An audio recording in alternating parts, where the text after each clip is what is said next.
back on my first bike, before I learned to ride on the highway, the wind was just so scary. And I didn't understand how guys just cut through the wind, and you kind of just like, it's not that you're not getting blown around still, but it's more that you just adjust to it almost dynamically and naturally the more experience you get.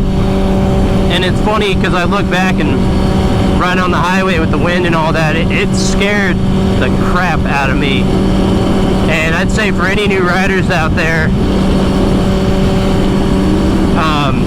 I would not jump right on the highway. I think what I did was I probably spent the first two to 4 weeks, may have actually been about 4 weeks, when I first got the bike, riding in like a neighborhood and in school parking lots. I was nice on her phone, texting while driving. That's just brilliant.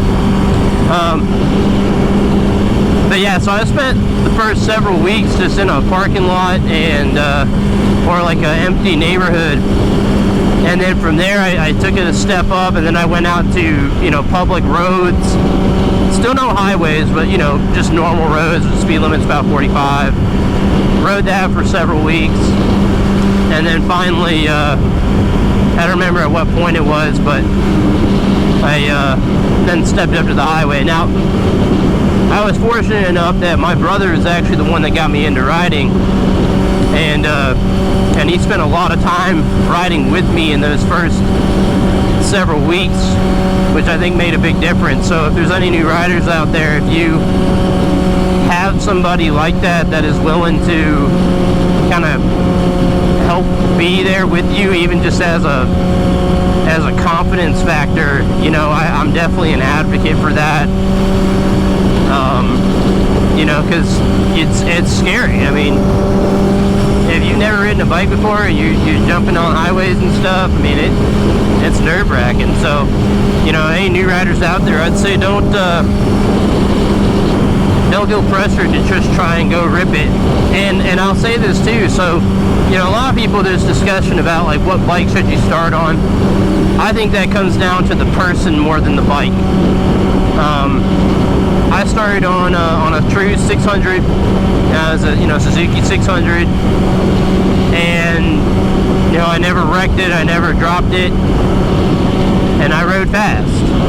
Did I ride fast all the time? No. But if you take the time to learn and respect the bike, that makes a big difference in being able to ride something like that for your first bike. So,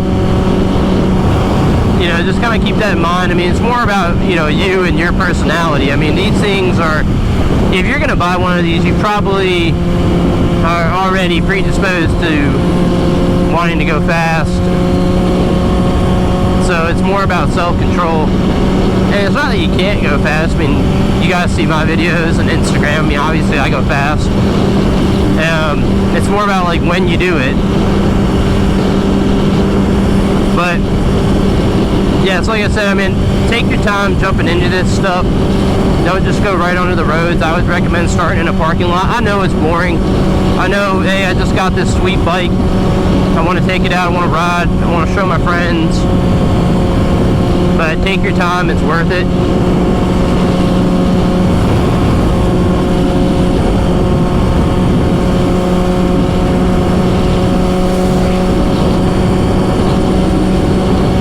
Once you get comfortable enough, eventually you could, keep moving up until you, if you want to go to 1,000, go get you 1,000 eventually.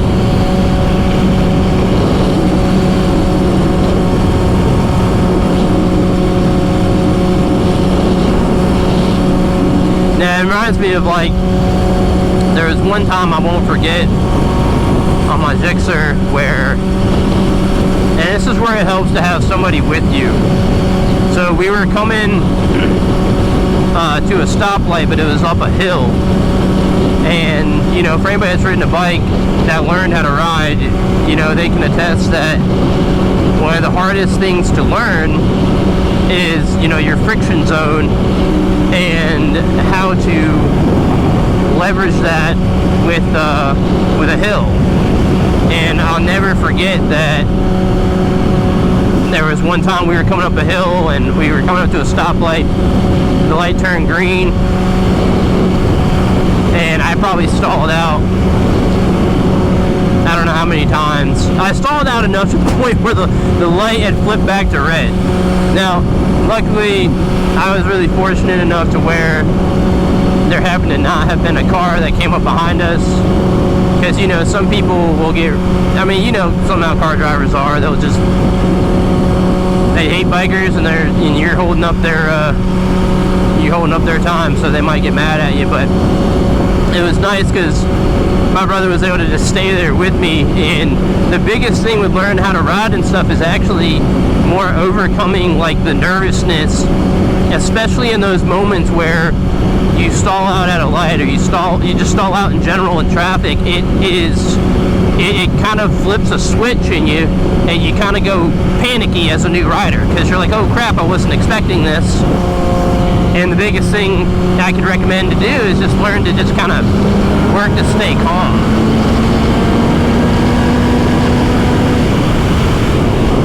And obviously that comes with time and practice, right? But having him there to kind of stand by me, it helps take your mind off of the whole, like, oh, is there a car behind me? Oh, you know, am I holding up traffic? Oh my God, I stalled out my bike. I look like an idiot. It kind of helps get you out of that mindset of, you know, you can just focus on, okay, you know, what happened? Restart the bike, get it back into neutral, you know, and focus on what you need to do. So,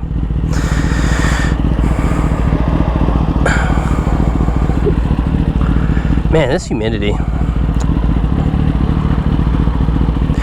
But yeah, I mean, so, you know, if you're looking at getting a bike and you're new to riding, I mean, I don't feel swayed against getting a 600 if that's truly what you want. Now, again, that's like, hey, disclaimer, you need to have self-control and common sense. I feel like a lot of people that end up wrecking their 600s are the people that probably shouldn't be riding motorcycles to begin with.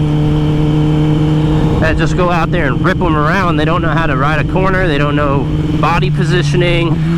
And as, you know, arrogant as it may sound, some of this is just like, if you're naturally good at this stuff, and by that I mean, does your body, you know, just instinctively know to adjust to something? You know, if you're coming into a corner and something feels off, you know, does your body just naturally kind of reposition, or do you kind of know, like, hey, I need to let off the throttle? I mean, just basic stuff like that, that, you know, you can be taught it, you can practice it, but there's some things where, you know, some people just are a little bit more natural at that stuff, and I don't know if it's just common sense, I don't know, you know, what it is, but I'm not waiting at this light.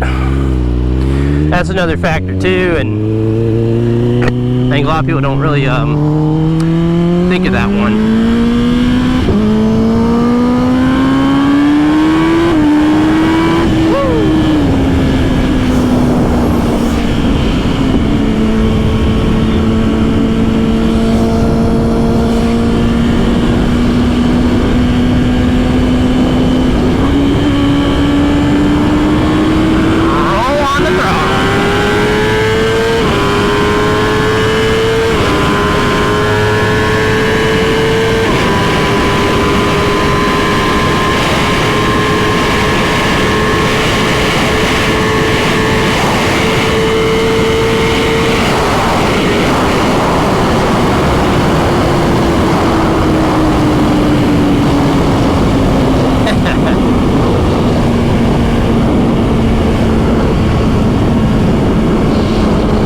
Nothing like that feeling.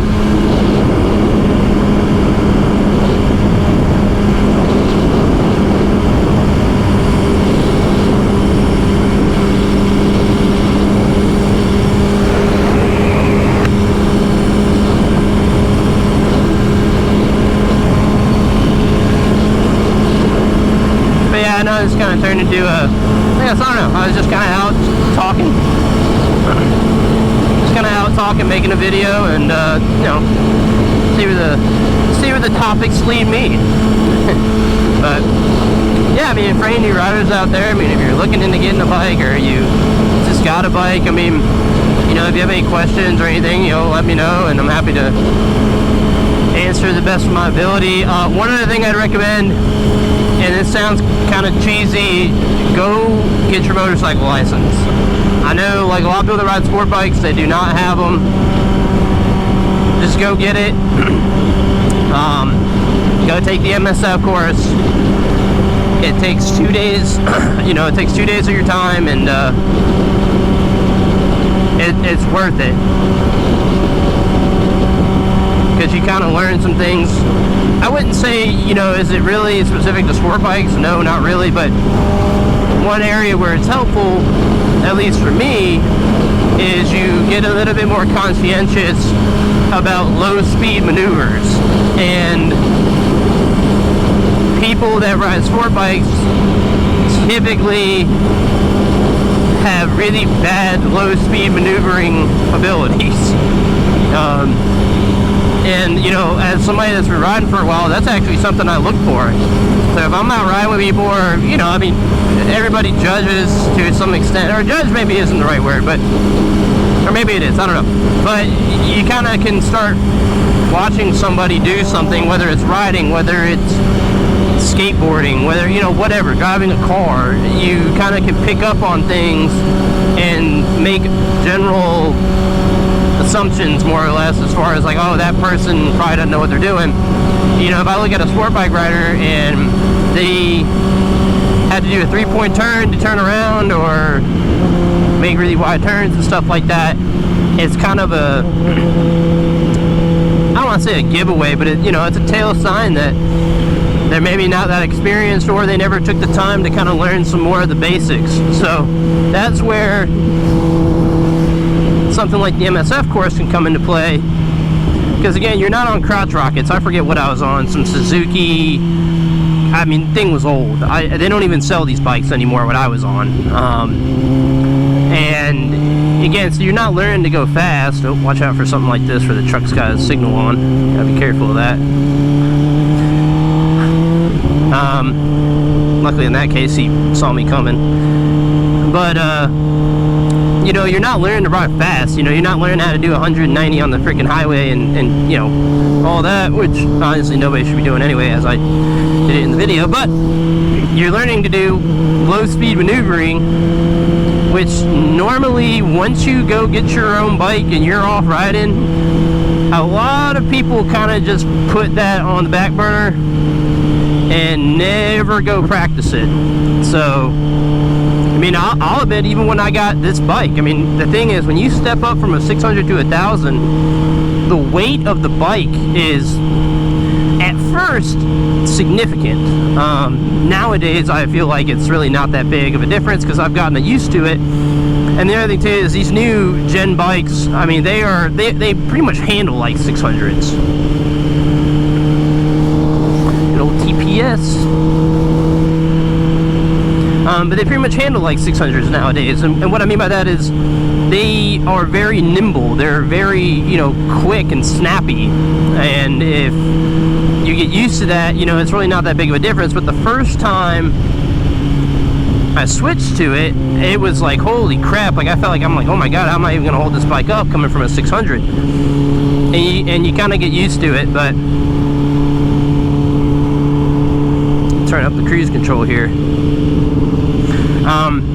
But even with this bike, when I first got it, I again went back to a parking lot and practiced low speed maneuvers. And you know, one thing this bike has that my other bike didn't was oh geez, some debris in the road there. They blew a tire. This bike has ABS, and my other bike did not have that.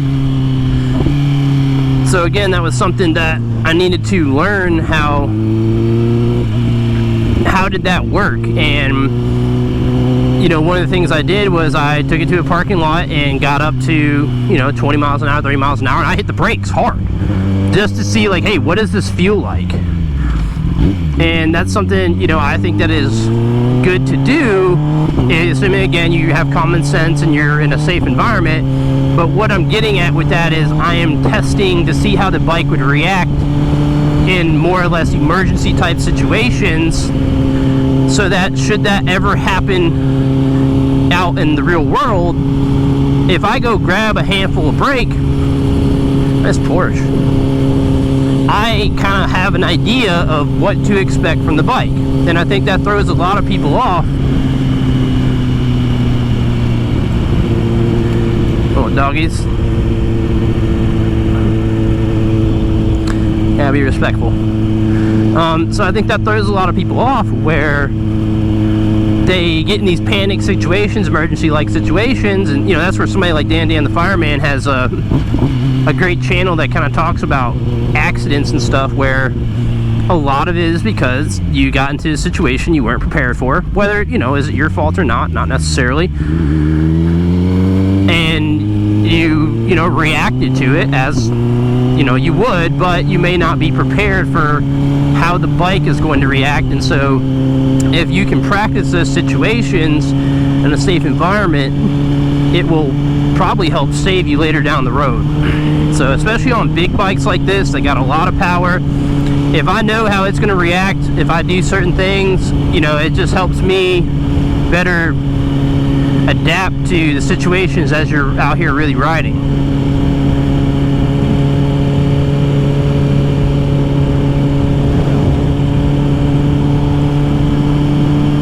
And, you know, like I said, if you practice those low-speed maneuvers, you know, doing a tight turn without having to put your foot down and things like that, I mean, it'll help you out too. It'll make you more of a comfortable rider, and it really comes down to body position. So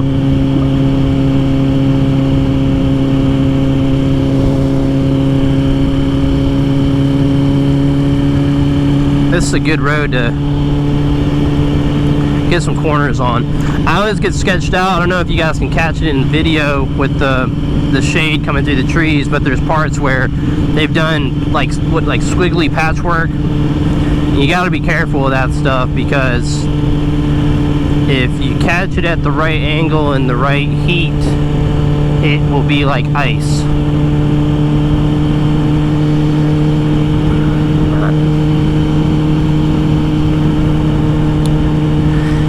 But yeah, so anyway, I don't know, I didn't really anticipate this turning into a hey, here's my experience and new rider video, but here we are. And I said, sometimes I like to just get out just to talk and make videos, and that's kind of why I got into this. So it's always just good fun for me, and you know, if I help out anybody new, I mean, hey, even better. So, but well, I'm going to continue riding and hopefully get a little bit more before this big rainstorm is supposed to hit and locks us all back inside again for the weekend. And I will. Oh, another pretty Porsche. There must have been a car event going on this morning. Dang, I love that color. But yeah, so I will catch you guys on the next one. If you have anything you'd like to see, I mean, let me know. If you have any questions, let me know. And I hope you guys enjoyed, and take it easy.